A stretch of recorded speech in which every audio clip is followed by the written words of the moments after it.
What single question reveals the most about a person? Right, I wish people who have perfect happiness as an achievable goal would understand how fortunate and privileged they are. My expectations aren't lower because I don't want it hard enough. They're lower because life has beaten the optimism out of me and taken things that can't be returned. Now I just want a content and calm life with much less hardship. That's as good as it's gonna get for me, and that's reality. What's your ideal sandwich? This is my dating app opener. Not a lot of people ask about sandwiches, so they don't usually have an answer. If they can answer, they can think on their feet and come back quick, and they're willing to play along with the game. If they can't, they need time to deal with questions they aren't prepared for. If they won't, they're kind of serious. If they lecture you about how sandwiches are unhealthy, run. Unless someone thinks that humans should never eat any amount of carbs ever. Oh baby, let me introduce you to the wide and wacky world of dieting. Everything you can possibly fathom has multiple diets centered around it. Vinegar, there's a diet for that. Gallon of a milk a day, that exists. It's a real thing gym brothers do. Keto, yup, no carbs allowed. You inflict a state of ketosis, starvation, on your body. Gluten-free, for probably 90% of people on it. It is not medically prescribed by their gastroenterologist, but they still do it. That's wildly off. Someone who asks to hold the crowd, absent of any other context, may be racist, not like sour flavors with their meat, likes mild sauerkraut instead, not want to deal with the mess, a picky eater, or any number of other reasons. ID, gender, age, race, general demeanor, accent. What else is in their shopping cart? Clothes. Hundreds of other clues. Let's take your above example. Afraid of commitment, can't handle change easily, very traditional, boring but safe and stable. Old, white, male, slightly hunched shoulders, slightly nervous expression, made worse by his gold-rimmed glasses. White-collar business shirt. Very few things in his cart, but all on sale. I also cashier, so I'd know. Doesn't release his firm grip on the cart handle even as he orders. Ham on white? I had an ex whose ordering technique would bother the shit out of me. She'd have the whole order in her mind, and say it in one sentence with no breaks. Even if she was ordering for 2-3 people, it had to have been absolutely impossible for the person taking the order. At that point, write it down and hand it over so the cashier can go at their pace without having to double-check or mess things up. I am guilty of being a convoluted orderer because I like trying things slightly differently to see if I like it better than the original, and because I get nervous and forget stuff. Just write it down in clear handwriting and hand it over. The shopping cart is the ultimate litmus test for whether a person is capable of self-governing. To return the shopping cart is an easy, convenient task and one which we all recognize as the correct, appropriate thing to do. The return of the shopping cart is objectively right. There are no situations other than dire emergencies in which a person is not able to return their cart. Simultaneously, it is not illegal to abandon your shopping cart. Therefore the shopping cart presents itself as the apex example of whether a person will do what is right without being forced to do it. No one will punish you for not returning the shopping cart. No one will fine you or kill you for not returning the shopping cart. You gain nothing by returning the shopping cart. You must return the shopping cart out of the goodness of your heart. You must return the shopping cart because it is the right thing to do, because it is correct. A person who is unable to do this is no better than an animal, an absolute savage who can only be made to do what is right by threatening them with the law and the force that stands behind it. The shopping cart is what determines whether a person is a good or bad member of society. Edit. Okay people, this is a copy paste and not worthy of any fake internet awards. These being my first, however, I have no idea what to do with them. Can I pay them forward? I ran into a coworker I'm really close to in a parking lot once. She actually spotted me first and called me over. We chatted for a few minutes while she finished unloading her stuff into her car. Then when we wrapped up the conversation she proceeded to get in her car and drive away, leaving the cart in the middle of a parking space. The betrayal I felt, I'd always considered her a kind and considerate person, but was it all for show? I hope she was just thrown off by running into me and forgot. Maybe stopping to talk made her late for something. Maybe she felt awkward because she'd be accompanying me to the store's entrance were she to return her cart, and we'd already said our goodbyes. I truly do think whether or not a person returns their cart speaks volumes as to who they are on a fundamental level. Stuff like that, and whether or not they litter, tidy up the table after eating at a restaurant, etc. I was fairly close to breaking up with someone on the spot after they decided it would be appropriate to take their groceries and leave their cart right at the exit of the checkout. It would immediately become a problem for the person checking out right behind us as well as anyone else who was at the further down checkout lanes, as it would block their path. I asked them WTF they were thinking, and they were absolutely convinced that an employee was standing by, monitoring who left carts at the end of the aisle so they could rush them back to where they belong. She was technically correct, as eventually an employee would do it. However, it's not their job to wrangle carts in the store, and this is a massive violation of the implied social contract when shopping. I asked them WTF they were thinking, and they were absolutely convinced that an employee was standing by, monitoring who left carts at the end of the aisle so they could rush them back to where they belong. She was technically correct, as eventually an employee would do it. That's like making a mess at a restaurant and not cleaning it up because they have busboys for that. I at least wipe off any food I might have dropped on the table and put all my silverware and trash onto a plate. A buddy of mine works as the head of HR for a fairly noteworthy and large company. He developed a question for this exact purpose. If you had the choice between $1 million US or a small army of genetically modified super chickens, which would you pick and why? Everyone under him, hiring staff, mediators, trainers, etc., is required to take a week-long training course to fully comprehend the extent of how much information can be gathered by asking a person this single question. Edit. Some of the comments asked for elaboration, and while I literally cannot go into tons of detail due to just how much info there would be to go through, I'll give a few points that I know of that help to explain why this one question is so valuable. Right after you ask the question, people will typically react in some form. If someone finds it funny, it'd indicate that they have a sense of humor. If someone finds the question stupid or off-putting, it shows that they probably take themselves too seriously and might possibly be closed-minded. If someone gives an immediate answer, they are typically prone to either making rash decisions or not thinking things through and considering their options. By contrast, asking more questions shows a willingness to learn and look at the big picture. If someone does ask more questions, the questions they ask gives a lot of insight into their thought process while you've still only asked one question. Each answer provided also supplies another reaction with which to glean further info about the answerer. Do they think creatively or practically? If you give a ridiculous answer to their question, how do they react? The reasoning behind their answer gives an understanding into what their goal is, what they want from the job, or even from their life as a whole. If you say you want the money, the reasoning behind why is important. Wanting the money to invest it is way different than wanting the money to buy a jet ski. Hope that helps. Ask them, what would you do if you knew you could get away with it and no one would know, not even God? If they answer honestly, that can tell you a lot, and I'm surprised at how many give frighteningly honest answers. Fear of punishment and detection seems to inhibit a lot of things, like rape-y behavior, as opposed to, like, having no interest under any circumstances in being raped. Why? Because you know it's not okay, separate and apart from external moral authorities.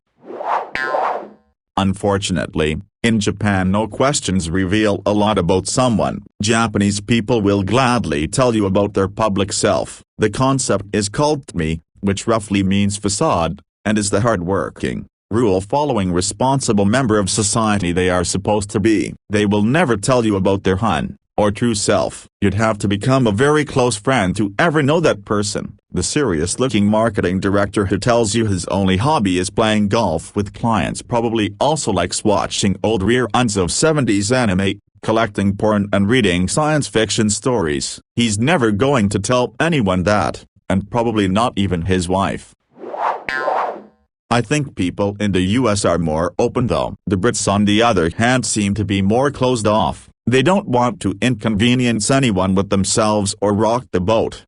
https://www.buzzinainsider.com/differences between living in England. Us American 2018 10 number 1 British people are more reserved than Americans. 1. While Americans have a reputation for being brash, direct, and not shy about sharing their feelings, the opposite can be said for the majority of Brits. Of course, you can't apply generalizations to all inhabitants of any country, but I found that many Brits value having a stiff upper lip, a finding mirrored by a BBC survey.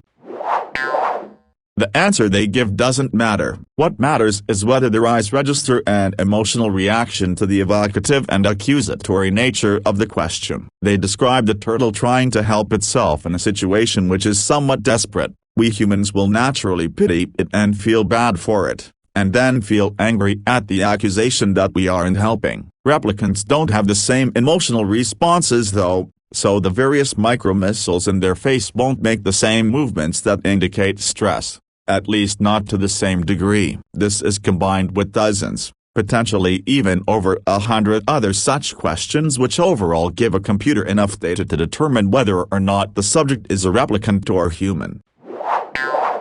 If it's like a serious discussion, ask them what's the biggest problem that affects them today. It'll give you a good idea of who they are based on their response. They might say something mature like I'm a mess and can't keep myself organized. I have to put all this shit on my phone just to remember. Or they might be like, I guess where I'm going to get lunch helps distinguish if the person is self-reflective, if the person is defensive, insecure, if the person is mature to identify their own weaknesses and actively seek to improve themselves.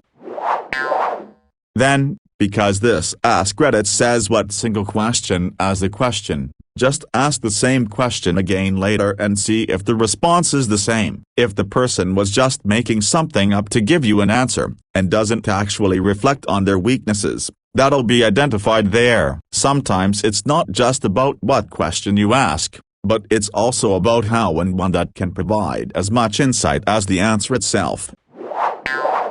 This only works if you are in a situation where you can expect the person to not hold back on answering such a personal problem. Someone might be enormously self-reflective and therefore unwilling to share something which likely gives them a lot of trouble and possibly trauma. A question as personal as this says just as much about a person's social comfort, both generally and in the situation, and their attitude to privacy as it is about their ability to self-reflect. I would wager that most shallow answers you receive aren't due to people being childish. Oh, this works in reverse as well, as in how well would you like to be known to the person asking the question. Especially when answering without even thinking. If you answer nonchalantly, then you're subconsciously telling yourself this is just an acquaintance passing by. Otherwise, there is a bit of hope that friendship or more could be born out of the response. I'm going to ask this question a lot in making new friends from now on. I feel like the previous comments question only works in the context of close friends anyway. If I'm with someone I'm only an acquaintance with, dodging the question playfully doesn't transmit insecurity or W/E. It just says I don't want to be known by them. This could happen even with close friends if it just happens to be info you don't want getting out, either because of the specific relationship you have with them or just being reserved. I tend to ask, is there a habit that you'd like to adopt or break? Or is there a particular skill that you want to learn? Something along those lines. Depending on their answer, it tells you how well the person knows him/her/themselves. Or if he or she, they are working on a better version him/her/themselves. Beware, they could choose to lie or be nonchalant about it. So take their response with a grain of salt. I guess. I did get asked, is there a family member that I admire or model from? I find myself wondering how close am I to my family to have any kind of admiration of them even to this day. It might be a controversial question, but I would ask about their opinions on gay rights, religious freedom, abortion, etc. Not because I'm a fanatic about those topics, but because if someone can't respect that these people deserve to live their lives without persecution or bigotry, that's not someone I want to be around.